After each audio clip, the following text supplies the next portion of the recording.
TTD సేవల్లో సౌకర్యాల్లో 100% మార్పు కనిపించాలని, తిరుమలలో సేవలు బాగుంటే ప్రభుత్వానికి మంచి పేరు వస్తుందని సీఎం చంద్రబాబు సూచించారు. టీటీడీపై సమీక్ష నిర్వహించిన సీఎం చంద్రబాబు అనుభవం పేరుతో పాత వారిని కొనసాగించవద్దని చంద్రబాబు తేల్చి చెప్పారు.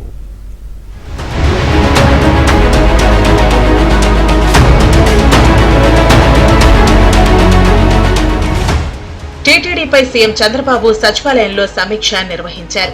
ఈ సమీక్షలో దేవాదాయ శాఖ మంత్రి Anam Ramanarayana Reddy, TTD chairman BR Naidu, EO Shyamala Rao, additional EO Venkaiah Chowdary, chief vigilance అధికారి తిరుపతి జిల్లా ఎస్పీ హర్షవర్ధన్ రాజు పాల్గొన్నారు.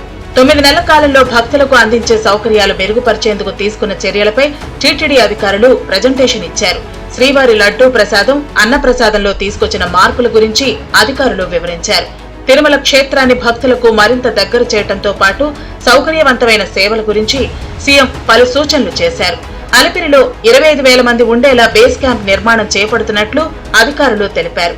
అదేవిధంగా 60 అనుబంధ దేవాలయాల అభివృద్ధికి మాస్టర్ ప్లాన్ రూపొందిస్తున్న విషయంతో పాటు పలు రాష్ట్రాల్లో నిర్మిస్తున్న శ్రీవారి ఆలయాల పురోగతిని వివరించారు. శ్రీవారి సేవకుల విషయంలో కొత్తవారు 90% మంది ఉంటున్నారని అధికారులు చెప్పగా, పాతవారిని నియమించుకోవడం ద్వారా నాణ్యమైన సేవలు అందించవచ్చని సీఎంకు తెలిపారు. తిరుచానూరు శ్రీ పద్మావతి అమ్మవారి ఆలయాన్ని మరింత అభివృద్ధి చేయడంతో పాటు బర్డ్ ఆసుపత్రికి డైరెక్టర్ నియామకం, జేఈఓ, సివిఎస్ఓ, ఎస్వీబీసీ నియామకాలు త్వరలో చేపడతామన్నారు. టీటీడీకి చెందిన 15 రకాల సేవలను వాట్సాప్ లో ప్రారంభించాలని ఆదేశించడంతో పాటు తిరుమలలో పారిశుద్ధ్య నిర్వహణపై దృష్టి పెట్టాలని అధికారులకు తెలిపారు. టీటీడీ పరిధి మొత్తం 2,675 హెక్టార్లలో విస్తరించి ఉండగా, ఇందులో ప్రస్తుతం 68.14% పచ్చదనం ఉందని, దాన్ని 80% తీసుకెళ్లాలని సీఎం స్పష్టం చేశారు.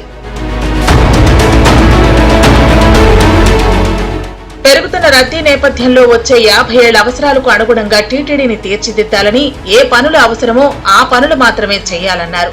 శ్రీవారి సొమ్ము ఒక్క రూపాయి దుర్వినియోగం కాకూడదని చంద్రబాబు స్పష్టం చేశారు. టీటీడీలో సమూల ప్రక్షాళన జరుపుతామని ఎన్నికల ముందు చెప్పామని, అధికారంలో వచ్చిన తర్వాత అనేక మార్పులు జరిగాయని గుర్తు చేశారు.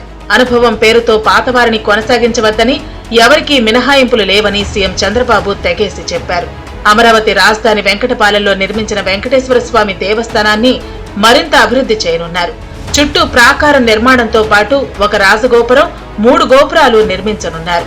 అలాగే ఒంటిమిట్ట శ్రీ కోదండరామస్వామి ఆలయాన్ని విస్తరణ పనులతో పాటు సుందరంగా తీర్చిదిద్దనున్నారు. కరీంనగర్, కొడంగల్, నవీ ముంబై, బాంద్రా, ఉలందూర్పేట, కోయంబత్తూరులో చేపట్టిన శ్రీవారి ఆలయాల నిర్మాణం, అభివృద్ధి కార్యక్రమాలపైన ముఖ్యమంత్రి సమీక్షించారు.